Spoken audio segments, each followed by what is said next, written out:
नमस्ते सम्पूर्णलाई मेरो YouTube channel learn and अर्नमा हजुरहरूलाई स्वागत छ। हामी चाहिँ यस लर्न एन्ड अर्नमा चाहिँ प्रायः जसो अनलाइनमा कसरी स्किल डेभलप गर्ने र स्किललाई नै अनलाइनमा युटिलाइज गरेर कसरी पैसा इन्कम गर्ने भन्ने बारेमा फोकस गरेर हामीले ट्युटोरियलहरू बनाइरहेका हुन्छौँ। त्यसलाई फलो गरिदिनुहोस् होला। फलो गरिदिनको लागि तपाईँले चाहिँ नयाँ हुनुहुन्छ भने यसलाई यो च्यानललाई सब्सक्राइब गरी बेल आइकन दबाइदिनु होला र त्यसले गर्दा तपाईँलाई सुरुमै हाम्रो भिडियो प्राप्त हुनेछ र नछुटाइकन हेरिदिनु होला। छुटाएर हेर्नुभयो भने तपाईँलाई नै आफैलाई घाटा हुने हुन्छ, किनकि हामीले सिरियल वाइज भिडियोहरू बनाएका छौँ। त्यो अनुसार तपाईँले आफूमा क्रिएसन बढाउनु भयो भने त्यही अनुसार तपाईँले इन्कम गर्न सक्नुहुन्छ। त्यसैले चाहिँ यो भिडियोहरू नछुटाइकन हेरिदिनु होला। आज चाहिँ हामी डिस्कस गर्न गइरहेका कुरा चाहिँ ब्लगिङ कसरी गर्ने होइन, ब्लगको बारेमा सुन्नुभएको होला। फ्री ब्लगिङको कुरा गर्छौँ आज चाहिँ हामी। त्यसमा चाहिँ तपाईँलाई आफूले फ्री ब्लगिङमा चाहिँ आफूले कसरी ब्लग गर्ने, कसरी सेटअप गर्ने, वेबसाइट ह्यान्डलिङ कसरी गर्ने, कन्टेन्ट कसरी लेख्ने होइन, पिक्चरहरू कसरी हाल्ने, लिङ्क कसरी गर्ने भन्ने कुराहरू सिक्छौँ र पछि तपाईँलाई पेड वेबसाइटहरू चलाउनमा पनि सजिलो हुन्छ र यसमाबाट पनि तपाईँले चाहिँ राम्रो काम गर्नुभयो, राम्रो स्ट्याटस देखाउनु भयो भने यसबाट पनि तपाईँको राम्रो इन्कम हुने गर्दछ। मान्छेहरूले यहीबाट पनि राम्रो इन्कम गरेका छन्। त्यसैले म आज तपाईँलाई त्यही बारेमा सिकाउनु गइरहेको छु, ब्लगिङ कसरी गर्ने, ब्लगिङको बारेमा। त पहिला त यहाँ ब्लगर भनेर लेख्नु पऱ्यो। यसलाई यहाँ मेरो छ होइन, यसलाई पहिला तपाईँको त खाली हुन्छ नि होइन, यसलाई आउट गरिदिनुहोस् र यहाँ ब्लग लेख्नुहोस् हो। ब्लगर सर्च गर्नुहोस् गुगलमा, ब्लगर सर्च गर्नुहोस्, गुगलमा यहाँ तपाईँको टपमै आउँछ। यसलाई क्लिक गर्नुहोस्। यसलाई क्लिक गरिसकेपछि यहाँ क्रिएट योर ब्लग आउँछ। क्रिएट योर ब्लगमा क्लिक गर्नुहोस्। क्रिएट योर ब्लगमा क्लिक गरिसकेपछि तपाईँको आइडी हाल्नु होला। मेरो चाहिँ यहाँ म एउटा आइडी हाल्छु। मेरो आइडी छ है, यो आइडीलाई मैले युज गर्छु।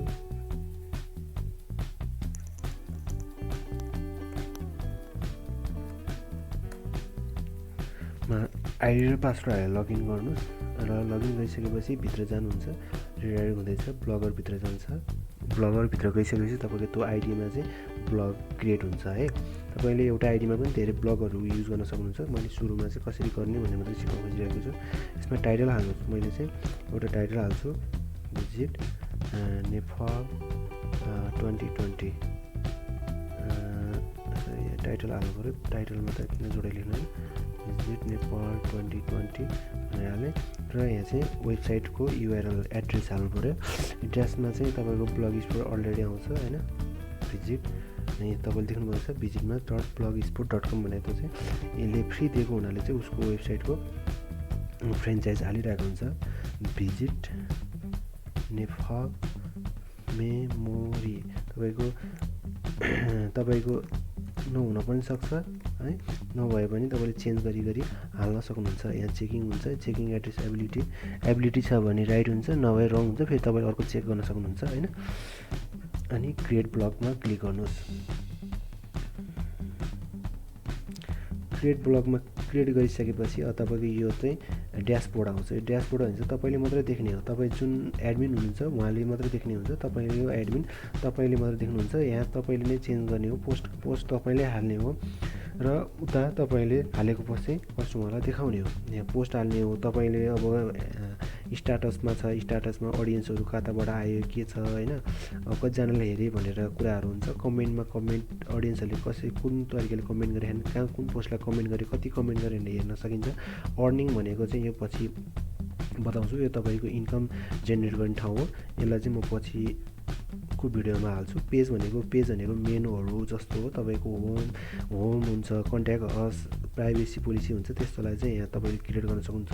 ल्यावेट भनेको चाहिँ ल्यावेटमा जानुभयो भने तपाईँको अब यो फर्मेट कसरी बनाउने होइन, हेडिङमा के हाल्ने, साइड बारमा के हाल्ने, सर्चिङ बटम हाल्ने कि नहाल्ने भन्ने कुराहरू तपाईँले पेजलाई एडिट गर्न सक्नुहुन्छ। थेम हुन्छ, थेम भनेको यहाँ विभिन्न प्रकारका थेमहरू हुन्छ। आफूलाई मन लागेको कलर थेम होइन, पिक्चर कसरी राख्ने, सेटअप गर्ने भन्ने कुराहरू हुन्छ। यसलाई चाहिँ तपाईँले आफूले चुज गर्न सक्नुहुन्छ, जुनसुकै चुज गर्न सक्नुहुन्छ। अहिले चाहिँ म रेडीमा चलाउँछु, पछि चेन्ज गर्छु है। अब म एउटा के गर्न गइरहेको छु, अब हामी पोस्ट हाल्छौँ, पोस्ट हाल्नलाई पोस्टमा जानु पऱ्यो हो। तपाईँले पोस्ट हाल्नुहोस्, न्यू पोस्ट गर्नुहोस्, न्यू पोस्टमा गएर चाहिँ पोस्ट हाल्नुहोस्। भिजिट नेपाल 2020 भनेर टाइटल दिएँ। अनि यसलाई पनि तपाईँले फर्मेट चेन्ज गर्न सक्नुहुन्छ।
यता आएर मैले